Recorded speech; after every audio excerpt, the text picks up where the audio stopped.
200 দিনে 100 খানা video upload করার চ্যালেঞ্জের ডে 16 ভিডিওতে আমি বলবো 90% কাস্টমার কোথায় ভুল করে। কাস্টমার সিসিটিভি মানি এটাই ভেবে বসে যে তার আগেও কিছু নেই, তার পিছনেও কিছু নেই, আর এইখানেই 90% কাস্টমার ভুল করে বসে। অবশ্যই আপনি আপনার পরিচিত টেকনিশিয়ানের কাছ থেকে সিসিটিভি ইনস্টল করার ধারণা নেই তবেই সিসিটিভি ইনস্টল করবেন, না হলে কিন্তু আপনি বিপদে পড়ে যাবেন। কি বিপদে পড়বেন এর জলজান্ত উদাহরণ হচ্ছে এই স্কুল। এই স্কুলটিতে আজ আমি বিগত 1 সপ্তাহ ধরে কাজ করে চলেছি, কাজ কিন্তু শেষ হচ্ছে না। আগে ইনস্টলার এই স্কুলে ইনস্টল করে গেছিল 16 খানা এইচডি ক্যামেরা, যার মেনটেন্যান্স খরচা আজকের দিনে হিসেব করলে আইপি ক্যামেরা হয়ে যায়। আর এইচডি ক্যামেরা আউটপুটও আসছিল সেরকম একটা ক্লিয়ার না। এখানে আপনাদেরকে আমি বলে রাখি এইচডি ক্যামেরা আর আইপি ক্যামেরা কোথায় ইনস্টল করাবেন। এইচডি ক্যামেরা হচ্ছে আপনার যদি ছোটখাটো দোকান হয়ে থাকে তাহলে অবশ্যই আপনি এইচডি ক্যামেরা এফোর্ড করতে পারেন। আর আপনার যদি বড় কোনো প্রতিষ্ঠান যেমন জুয়েলারি দোকান, স্কুল, কলেজ কিংবা ইউনিভার্সিটি কিংবা ধানের মিল, তাহলে কিন্তু আপনাকে এখানে আইপি ক্যামেরা ইনস্টল করাতে হবে। আর হ্যাঁ, সিসিটিভির কেবিল ইনস্টল করবেন একদম কনসিল পাইপ দিয়ে, যাতে করে ইঁদুরে না যাতে দাঁত বসাতে পারে। দেখুন না,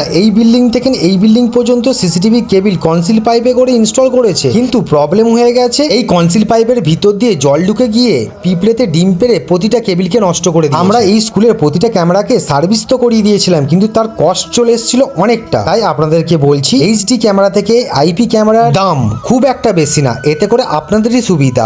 আপনি পেয়ে যাবেন 4K রেগুলেশনের মতো ছবি এবং এতে কোনো তারের ঝামেলা একদমই থাকে না। মেনটেনেন্স তো নেই বললেই চলে। মার্কেটে অনেক নতুন নতুন টেকনিশিয়ান এসেছে যারা সিসিটিভি ইনস্টল করাচ্ছে এইচডি, অথচ দাম নিচ্ছে প্রায় আইপি ক্যামেরার কাছাকাছিতে। তাই আপনারা সচেতন থাকবেন, ভেরিফিকেশন করে তবেই সিসিটিভি ইনস্টল করাবেন। ভিডিওটি ইনফরমেটিভ হয়ে থাকলে কমেন্টে অবশ্যই জানাবেন এবং লাইক করে পেজটাকে ফলো করে নেবেন। ধন্যবাদ।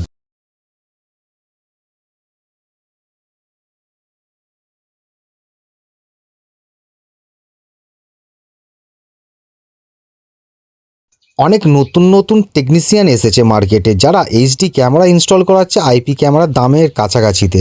তাই আপনারা সচেতন থাকবেন এবং ভেরিফিকেশন করে তবেই সিসিটিভি লাগাবেন। ভিডিওটি ইনফরমেটিভ হয়ে থাকলে শেয়ার করবেন, কমেন্টে জানাবেন এবং লাইক করে ফলো করে নেবেন পেজটা। ধন্যবাদ।